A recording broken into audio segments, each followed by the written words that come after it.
I'll do.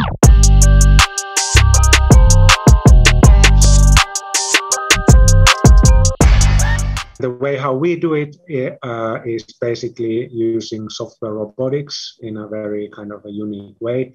So I can use this as again as an example. So you can see also behind me like a whole bunch of old CPUs that are ticking there. But basically, even when it is very hard to integrate this into some cloud application with some gateway or something like that, there's always some way for an engineer to physically visit the site and then use some kind of a method for programming it and configuring it and understanding what's going on in the system. Yeah. So we had already some exposure to this RPAs or robotic process automation technologies, but we thought that, hey, this would be a very interesting new approach to use actually a combination of IoT and robotics to kind of fake the engineer and integrate into this system using the ways how the local engineer would use it. And actually, this is a slightly newer system from another Finnish manufacturer, but this is a freely programmable, basically like for smaller installations, so not just a huge site, but for maybe a building block or a small school or something like that. And the best way of kind of illustrate this is that you would, as an engineer, to understand, okay, what are the current set points and what are the measurements and so on. You would walk into the building, and then you would start to use this device here to kind of use this one button that you can use to navigate and then menus up and down and so on. Yeah, and then they use that screen then to they see on the screen like the different menus. They see on the screen all kinds of like things what's going on in the building. So we would then basically just a second, take the screen off.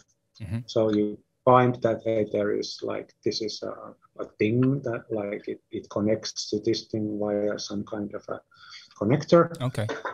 So we would then have this kind of this is an off-the-shelf 4G RS-232 gateway, which we would then basically just connect where the screen goes. Okay.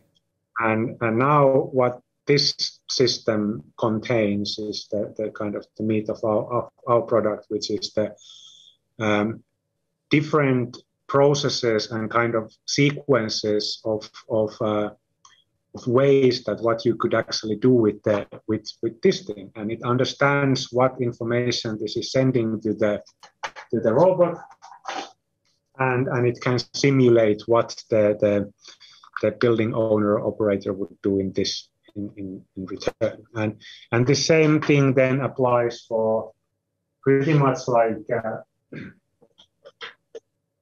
any old system. You can find these similar user interfaces from things like Trend and old Trend systems and so on.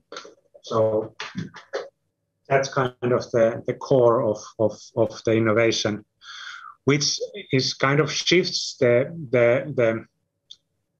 point of where is most of the effort done. So when you are in a traditional integration setting, you would go into the building, you would find some kind of a cabinet where you have the CPU and then a bunch of I/O cards. You would install a gateway to the I/O line. Then you would try to find the documentation of what each of the Modbus registers in the I/O line actually mean, how you map them into the correct values. So for example, in case of this thing, there isn't actually the conversion from voltage or resistance to SI units is done programmatically on the CPU. So you cannot kind of read that data automatically as SI units from the I/O bus.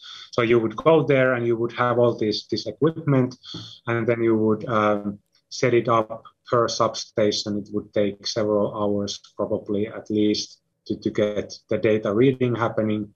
And then if you wanted to control something, let's say that you wanted from the cloud somehow send a signal to the system that, okay, turn off an air handling unit or something like that, you would need to then program it using the old tools into this system and send a message to your gateway from which this CPU could then read it.